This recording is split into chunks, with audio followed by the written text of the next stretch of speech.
வணக்கம். நாமக்கல் மாநகராட்சி சின்ன முதலப்பட்டியில் பார்த்தீங்க அப்படின்னா இப்போ நேற்று ஒரு 4 வயசு குழந்தை பார்த்தீங்கன்னா பாதாள சாக்கடை இப்போ அந்த குடியில் தண்ணி தேங்கி இருந்திருக்கு. அந்த தண்ணியை தெரியாமல் அந்த குழந்தை கீழே விழுந்து இன்றைக்கி இறந்து போயிருக்காங்க. இது இந்த சம்பவத்தை குறித்து இங்கே இருக்கக்கூடிய நாமக்கல் மாநகராட்சி பார்த்தீங்கன்னா அந்த குழந்தைக்கு, அந்த பாதிக்கப்பட்ட குழந்தைக்கு, அந்த குடும்பத்துக்கு 20 லட்சம் நிதியை அறிவித்து அதை கொடுத்துருக்காங்க. ஆனால் இன்றைக்கி என்னன்னா, அன்றைக்கி அந்த அரசனுடைய, அந்த மாநகராட்சியினுடைய அலட்சிய போக்கு, அவங்க இந்த போதாமை காரணமாக தான் இன்றைக்கி ஒரு உயிர் என்பது போயிருக்கு. அந்த ஒரு உயிர் போயிருக்கு. ஆனால் 20 லட்சம் நிதி கொடுத்துருக்காங்க. இந்த நிதி இன்னும் டபுள் மடங்காக இன்னும் உயர்த்தி கொடுக்கணும் அப்படின்னு சொல்லி நான் கோரிக்கை முன்வைக்கிறோம்.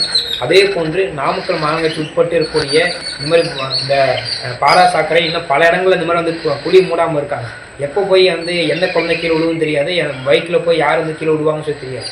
ஸோ இதே போன்று வேறு இந்த மாநகராட்சியில் இருக்கக்கூடிய சம்பவம் வேறு எந்த நிகழ்ச்சியும் நடக்காமல் இந்த நாமக்கல் மாநகராட்சி முழு கவனத்தோடு இதெல்லாம் செய்யணும்.